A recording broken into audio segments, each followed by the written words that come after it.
السلام عليكم، ازيكم يا حبايبي؟ عاملين ايه؟ يا رب تكونوا بخير. النهارده هعمل معاكم الكفته ان شاء الله تعجبكم. عندنا هنا نص كيلو لحمه مفرومه. عندنا هنا 4 بصلات مفرومين، هاخد منهم 2 واسيب 2 للرز. عندنا هنا بقدونس مفروم، عندنا فلفل اسمر، وعندنا ملح. هخلص كل الخلطه على بعضها وارجع لكم تاني. اهو يا حبايبي انا كده خلصت فرمت الكفته مع البقدونس والبصل والبهارات. بس عايزه اقول لكم على حاجه، الكفته لما بتتفرم بتبقى بتلزق في الايد، تحسي انها بتيجي تعمليها كده بتلزق في الايد، فيا ريت تدهنوا ايديكوا زيت كده علشان لما تيجوا تعملوها تصبعوها ما تلزقش في الايد خالص، يعني كده أو زي كده.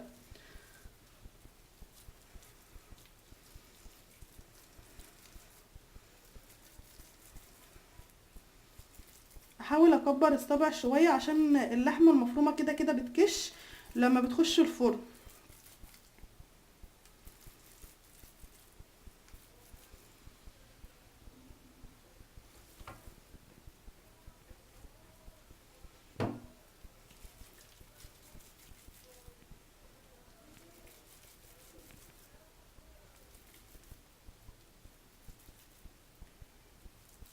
كده اهو يا حبايبي، انا هخلص بقى بقيه الكميه وارجع لكم تاني.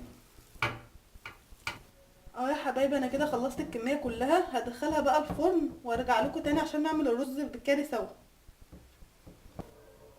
اه يا حبايبي انا رجعت لكم تاني عشان نعمل الرز مع بعض. مقادير الرز: زيت، عندنا هنا بصلتين مفرومين، معلقه كبيره كاري او معلقتين كبار كاري، وربع معلقه ملح، وربع معلقه فلفل اسمر، وورق لورا، وقرنفل، وحبهان. هحط الزيت وهنستنى اما الزيت يسخن شويه صغيرين، هننزل عليه على طول بالبهارات.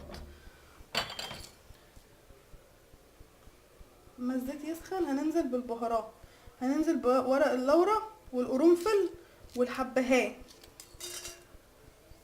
وندوهم تقليبه في الزيت،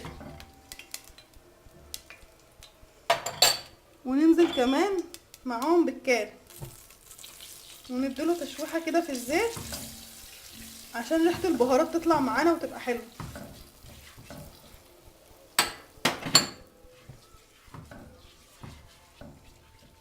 لما ريحه البهارات تطلع ثواني نقوم نازلين عليه بالبصلتين المفرومين، ننزل بقى عليه بالبصل المفروم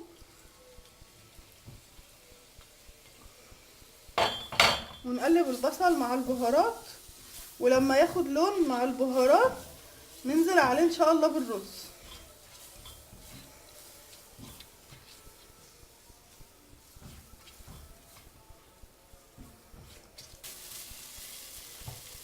وهنا يا حبايبي انا خلاص اديت لي البصله كده تشويحه مع البهارات، هنزل عليها بقى بالرز.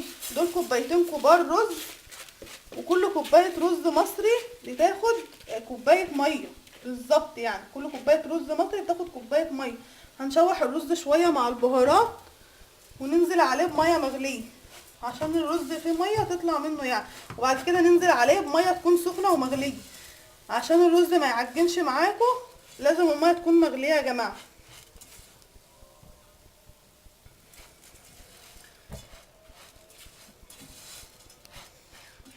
وعلى فكرة الأكلة دي يا جماعة تنفع في عزومة، وتنفع كمان لو عجبت مثلا أولادك وجوزك وكده إن شاء الله.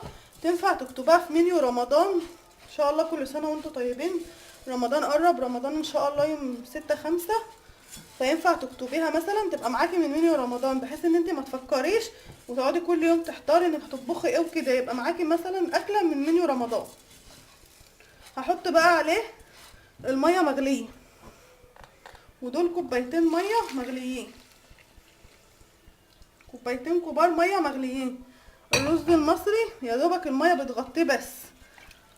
هظبط بقى الملح بتاعه وهظبط، هحط معلقه ملح، وهحط ربع معلقه صغيره فلفل اسمر.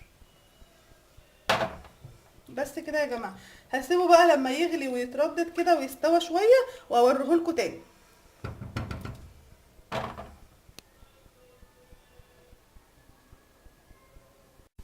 وهو يا حبايبي الرز بعد ما خلص انا قلت اما اوريهولكوا بقى هو بعد ما استوى، يعني شايفين مفلفل ازاي وجميل ازاي. بس الرز بقى نبقى نغطي عليه بعد كده وما نفتحش عليه خالص، لما اول ما الميه تغلي ما نفتحش عليه لما يستوى، علشان البخار ده هو اللي بيسوي الرز يعني. فالبخار لو خرج بره حلة الرز ممكن ما يبقاش مستوي كويس، يعني ما نفتحش عليه غير في الاخر خالص لما نكون هنقفل عليه.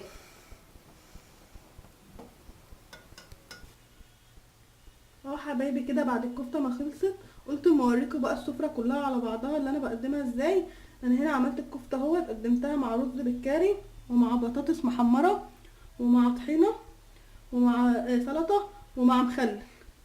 لو عجبكم الفيديو ما تنسوناش في الشير واللايك والاشتراك وتفعيل الجرس عشان يوصلكوا كل جديد. ان شاء الله اشوفكم في فيديو جديد، مع السلامه.